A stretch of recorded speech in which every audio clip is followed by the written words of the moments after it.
Asoosama Caalaan Karaabate kutaan lammaffaan isaa akka itti aanutti isinii dhiyaata.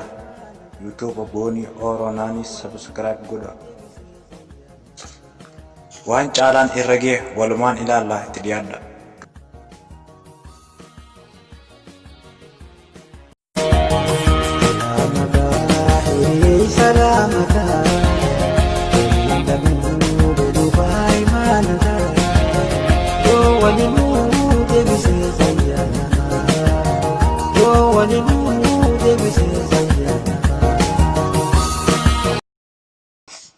Caalaanis gama hiriyaa isiitiin isii qunnamuu yaaleetti ture. Innis waan milkaa'e fakkaata. Gama hiriyaa isiitiin xalayicha barreesse fuudhee hiriyaa isiitti kennuudhaan hiriyaan isiidhaa gama isiitti akka geessituuf gaafate. Hiriyaan iftuutis tole jetteeni irraa fuutee guyyaa waan ture torbee itti lakkoofsise akka isii hayyamsiiftu. Caalaanis hangas obsaan ta'aa bakka isiin deemtu hundatti isii duuba naannawaa isii hordofuu eegale. Isiinis akka inni namarraa dhageetti akka nama biraatii wajji hiriyummaa eegalte Caalaanis dhagee baay'ee gadde. Kana booda hiriyaan isiitis waraqecha geeshitee fi yommuu dubbiftu iftuun waan gammadde fakkaatti. Caalaanis guyyaa torbee takkaan booda iftuudhaan akka wal argu taasiftee hiriyaan iftuudha. Innis wal arkeenii baay'ee gammadee tole isiin jennaaniin waan milkaa'eef haalaan gammadee isiidhaas baay'ee wajjin haasawanii wal hammatanii wal qufuu dadhabanii gargar bahan. Innis galee akka duraan Caalaan barnoota isaa waan cimaa ta'eef barnootichaas laaffisuu eegale. Waan jaalalti taate namoota ni beeka. Caalaanis barnoota isaatti warri waan jabaa ta'eef baay'ee jaalatu. Caalaan warra isaaniitiif ilma lammaffaadha. Warris ilma dhiiraa jabaa ta'uu isaatti kan ka'e warri isaa ilmaan dubraa keessatti waan guddateef tokkicha qabani. Baay'ee akka baratuuf waan danda'aniif warri isaanii harka qalleeyyii waan ta'aniif akka inni baratuuf baay'ee gargaaraa turani. Caalaan teetti jirtu waan biraati. Innis jaalala iftuudhaa wajji eegale akka fiixa baasuuf baay'ee carraaqa. Wasuma saniin jiruu Caalaan barnoota isaa kutaa saglaffaa wayita gahutti Caalaan barnoota baay'ee dadhabeeti jira. Waan kufe fakkaata. Isin duraanuu waan barnoota isiitti isiinis jabduu taateef kutaa 10 akka seenteeti jirti. Isin barnoota isiitti waan jabduu taateef jaalala isaatis bakka laachaa fiituma barnoota isiitti jabaachaa jirti.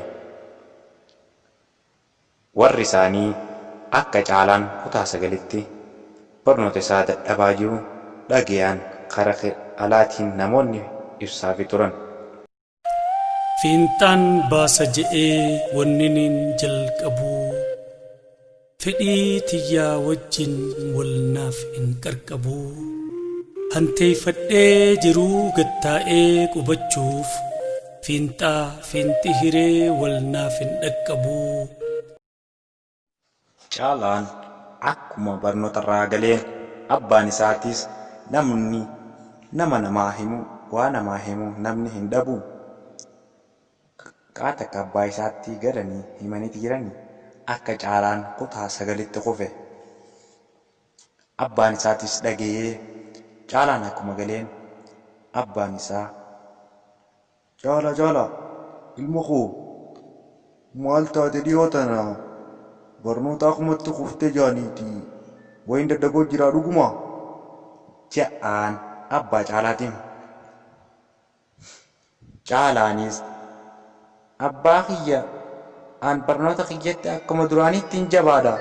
Naguma sin jaan malee an barnoota kiyya jabaachaatuman jira ja'aan. Caalaanis wanni dhaga'u jirtu waa dubbii laaftuu bitiiti. Garuu wanni tun dhugaa naa taatu gaafas qofa akkaan si jeesu beeki ja'aan. Abbaan Caalaanis tole abbaa kiyya an barnoota kiyya galmaan hin gaadha waan takka yaadin abbaa kiyya ja'aan. Caalaanis tanaa fi tana jidduu galgalli gahee abbaanis kara manaa galuudhaa waan deemuuf galgala galee haadha Caalaatiin wal arkee dubbii Caalaa tana akka godhan fala dhahuu yaadeen. yoo haadha mana kiyyaa wayin dhaga'u jira dhiyoo tana Caalaan barnootatti jiru jaaniiti mee akkam goona ja'aan abbaa Caalaati. Wayii ati immoo hawaasirraan dhiyaattu mucaa ammaan tana waan jettuun dhabdee tara takkaasiin itti deebite jettiin haadha Caalaatiin. Ambar ilma kiyya warra kaa'u barbaadeeti miti waan jiraata akkasuma wal mari'annee akka goonu fala dhoohine jeetuma malee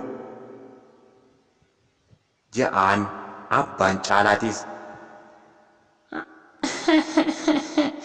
amma waan gootu dhabdee tara takka barnoota laafaa deettee mucaa maqaa balleessu yaadde mee waan akkanaa mucaa kiyyarraa gatiin bu'i waan akkanaatiin jiru akka inni barnoota isaa jabaa ta'e anillee numaan beeka garuu ati maqaa akkanaa kana maqaa narraa balleessuun ilma kiyya dhiisi jettiin haadha Caalaatiin. tolee waa hundaa'uu walumaan harkuu teenya adeemsa keessaati garuu waan inni asin geetanaati hin dagatiin gaafa guyyaa dhufuu jiraati ja'aan abbaa Caalaatis. Caalaanis ta'etti jirtu waan jaalala taateef waan biraan argu. Iftuun akkuma Caalaa jaalattu hiriyaa biraa lamaffaa waan qabduuf hiriyaa isiitis jaalachaa Caalaas asin jaalachaatuma jirti. Hiriyaan iftuu inni boodaa kutaa 12 barana fixa. Innis yuunivarsiitii deemuudhaaf qophii waan xumure fakkaata. Kanaan booda isiinis waggaa irraa 10 akka waan barattuuf amata waggaa dhumaa 12 seenti. Caalaan akkuma kutaa 10 seeneen barnoota isaa irratti kufeeti jira. Isiinis jaalala Caalaadhaa wajjin deemtu ittuma fufaa Caalaa keessatti laaffisuu eegalte.